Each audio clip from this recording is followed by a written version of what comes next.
Imaginez un instant. Vous êtes seul chez vous, et soudain, une pression insupportable s'exerce sur votre poitrine. Vous sentez l'air vous manquer, les murs semblent se refermer autour de vous, et une vague de désespoir vous envahit. Il n'y a personne à proximité. Vous ne pouvez pas appeler à l'aide. Il n'y a que vous et un cœur qui semble s'emballer. Mais que se passerait-il si je vous disais que ce que vous faites dans les 10 prochaines secondes pourrait littéralement vous ramener à la vie? Et s'il existait un protocole d'urgence que vous pourriez appliquer vous-même pour survivre? Je suis Dr Véronique, actrice et spécialiste en gériatrie, avec plus de 10 ans d'expérience auprès des personnes âgées. Mais aujourd'hui, je ne m'adresse pas à vous uniquement en tant que médecin. Je vous parle aussi en tant que petite fille. Il y a quelques années, mon grand-père a été victime d'un infarctus fulgurant alors qu'il était seul à son travail.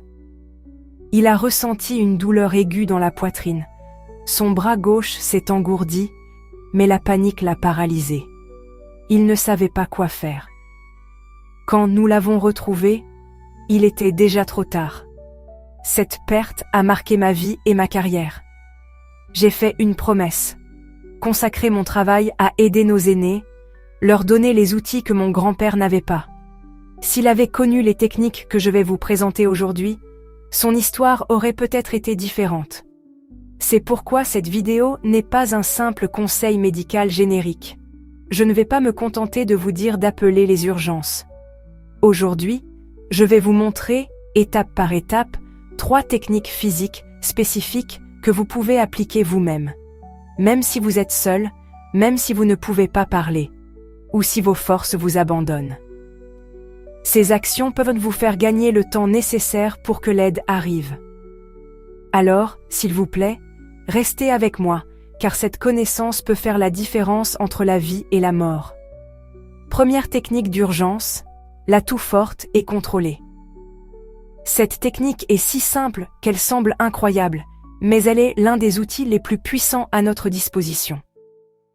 Quand le cœur commence à faiblir, son rythme électrique devient chaotique. Ce dont il a besoin, c'est d'un redémarrage, d'un stimulus pour retrouver son rythme normal. Un défibrillateur utilise une décharge électrique pour y parvenir, mais une toux profonde et énergique peut produire un effet similaire de manière mécanique. En toussant fortement, vous compressez le cœur de façon rythmée, ce qui exerce une pression sur l'organe et peut aider à régulariser ses battements. C'est comme donner une tape ferme dans le dos à votre cœur. Un redémarrage naturel qui peut maintenir la circulation sanguine vers le cerveau, vous permettant de rester conscient plus longtemps. Voici comment procéder correctement. Inspirez aussi profondément que possible en remplissant vos poumons d'air. Ensuite, sans hésiter, toussez avec toute la force dont vous êtes capable, en engageant votre poitrine et votre diaphragme. Ce ne doit pas être une toux légère ou timide, mais une toux puissante, presque explosive. Répétez ce cycle, une inspiration profonde suivie d'une toux forte, environ toutes les 2 secondes. L'Association américaine du cœur a documenté que cette manœuvre, utilisée dans les premiers instants d'un infarctus, peut augmenter les chances de survie. Cette technique est particulièrement efficace si vous êtes encore conscient et que vous reconnaissez les premiers symptômes. Une pression dans la poitrine, un manque d'air, une douleur ou un engourdissement dans le bras gauche. J'ai vu dans ma pratique à quel point la panique peut paralyser, mais la toux est une action concrète qui redonne une once de contrôle. Cependant, si la douleur est si intense que vous ne pouvez plus respirer suffisamment pour tousser, il est temps de passer à la deuxième technique. Saviez-vous que quelque chose d'aussi instinctif que la toux peut être une manœuvre de réanimation? La plupart des gens l'ignorent, et cette méconnaissance est un risque silencieux. C'est pourquoi, si ces informations vous semblent utiles, je vous invite à partager cette vidéo avec vos proches. On ne sait jamais quand un simple conseil peut sauver une vie. J'aimerais aussi que vous laissiez un « j'aime » et que vous vous abonnez à ma chaîne. Ensemble, nous pouvons bâtir une communauté mieux préparée et plus sûre. Deuxième technique d'urgence, le coup précordial. Cette technique est plus directe et consiste en un coup de réanimation que vous pouvez vous administrer. Lorsqu'un cœur s'arrête et que vous n'avez plus la force de tousser, un impact physique précis et ferme au centre de la poitrine peut générer un stimulus électrique capable de réinitialiser temporairement le système cardiaque. C'est, en quelque sorte, un défibrillateur manuel. Cela peut sembler radical, mais laissez-moi vous raconter l'histoire de Doña Carmen, l'une de mes patientes dans un petit village du Mexique. Un soir, alors qu'elle s'occupait de son jardin, elle a ressenti une douleur intense, comme une cloche qui comprimait son cœur. Elle a essayé de tousser, mais l'air ne passait plus. Elle sentait qu'elle allait s'évanouir. À cet instant, elle s'est souvenue d'une conversation que nous avions eue dans sa communauté.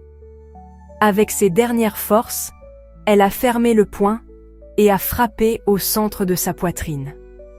1 fois, 2 fois, 3 fois. Au 3e coup, elle a senti comme si le moteur de son cœur redémarrait.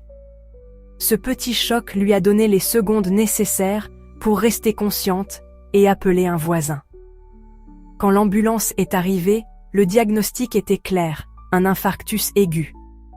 Aujourd'hui, Doña Carmen dit avec un sourire « Ce coup m'a rendu la vie ». Voici comment appliquer cette technique. Fermez votre poing fermement. Localisez le centre exact de votre poitrine, juste au-dessus de l'os du sternum. Imaginez une ligne droite entre vos mamelons. C'est le point cible. Avec la partie inférieure de votre poing, la base des doigts, frappez fermement de haut en bas, dans un mouvement sec et décidé. Répétez le coup 5 ou 6 fois, à un rythme d'environ 1 coup par seconde. Il est crucial de ne pas frapper trop haut, près du cou, ni trop bas, sur l'estomac. L'objectif est de stimuler directement le cœur, situé juste sous le sternum. Des études en Allemagne ont montré que cette technique peut être efficace dans les premières minutes d'un arrêt cardiaque, car elle stimule une voie électrique essentielle du cœur. C'est une sorte de réinitialisation manuelle. Si, après cette technique, la douleur persiste, il reste une 3e option, qui ne nécessite pas de force, mais de la précision et qui s'inspire de la sagesse millénaire. 3e technique d'urgence, la stimulation du point d'acupression. Cette technique provient de la médecine traditionnelle chinoise et se concentre sur la stimulation d'un point appelé aigu ou gros intestin 4. Bien que cela puisse sembler mystique, la science moderne commence à comprendre pourquoi cela fonctionne. Ce point est un nœud de connexion nerveuse qui, lorsqu'il est pressé, peut aider à réguler le rythme cardiaque, améliorer la circulation et réduire la sensation de panique et d'oppression dans la poitrine. C'est une technique pour se stabiliser en attendant l'arrivée des secours. Voici comment trouver et stimuler ce point. Regardez le dos de votre main. Dans la zone charnue entre le pouce et l'index, vous sentirez un léger creux où les os des 2 doigts se rejoignent. C'est le point aigu. Avec le pouce et l'index de votre autre main, pressez ce point fermement. Vous devriez ressentir une pression légèrement inconfortable, presque comme une douleur sourde. C'est le signe que vous êtes au bon endroit. Maintenez la pression pendant 5 secondes, relâchez pendant 2 secondes, puis reprenez. Alternez entre les 2 mains pendant au moins 1 minute, tout en essayant de respirer le plus profondément et calmement possible. Des études cliniques ont montré que la stimulation de ce point peut aider à stabiliser la fréquence cardiaque et améliorer l'oxygénation du cerveau. Cette technique ne stoppera pas l'infarctus, mais elle peut apporter le calme et la stabilité nécessaires pour éviter de perdre connaissance. Nous venons de voir 3 techniques qui peuvent vous faire gagner des secondes vitales. Toussez fortement, frappez au centre de la poitrine et stimuler le point aigu. Ensemble, elles forment un protocole d'urgence qui a déjà sauvé des vies. Mais en tant que médecin, même à travers cet écran, mon devoir est d'insister sur les précautions.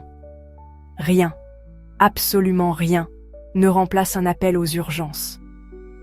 La première chose à faire, si possible, est d'appeler le 911, le 112, ou le numéro d'urgence de votre pays.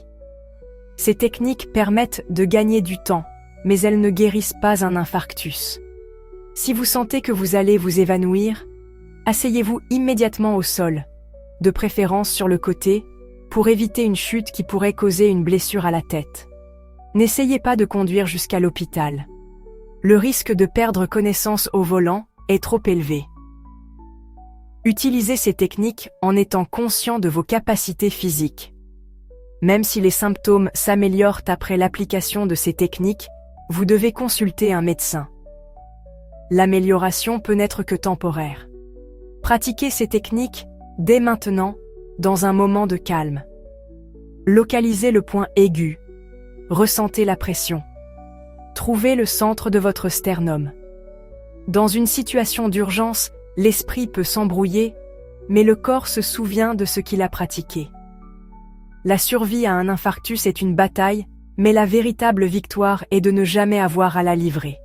La meilleure médecine reste la prévention. Voici 5 recommandations clés. Bougez votre corps avec plaisir. Pas besoin de courir un marathon. Marcher 30 minutes par jour suffit pour garder votre cœur en bonne santé. Prenez soin de ce que vous mangez et ressentez.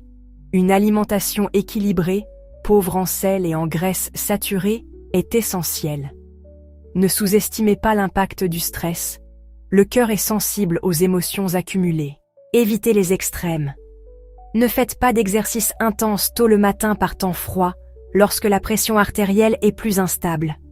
Laissez à votre corps le temps de s'éveiller. Écoutez les signaux de votre corps. Un infarctus ne commence pas toujours par une douleur intense. Parfois, il se manifeste par un essoufflement, des sueurs froides, une douleur à la mâchoire ou une sensation d'oppression. Ne les ignorez jamais.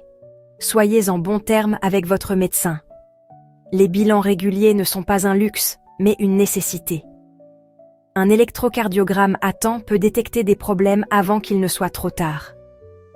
Si vous avez des facteurs de risque comme l'hypertension, le diabète ou un taux de cholestérol élevé, prenez-les au sérieux.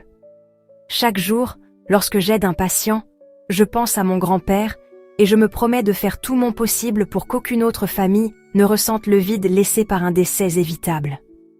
Le cœur ne se protège pas seulement avec des médicaments, mais aussi avec la conscience, les décisions quotidiennes et la préparation. J'espère que vous n'aurez jamais à utiliser ces techniques, mais si un jour vous en avez besoin, elles seront gravées dans votre mémoire et dans vos mains. Partagez cette connaissance avec votre famille. Pratiquez ensemble. Transformez ces informations en un héritage de vie. Récapitulons une dernière fois. Tout cela peut être fait en quelques secondes. Si cette vidéo vous a été utile, laissez un commentaire. Dites-moi quelle technique vous semble la plus intéressante ou partagez votre expérience si vous avez vécu une situation similaire. Je lis chacun de vos messages. Donnez un j'aime, abonnez-vous pour recevoir davantage d'informations utiles pour votre santé et surtout, partagez cette vidéo. Pour vous, c'est un simple clic, mais pour quelqu'un d'autre, cela pourrait être l'opportunité de vivre. Je vous souhaite santé, force et de nombreuses années remplies de vie.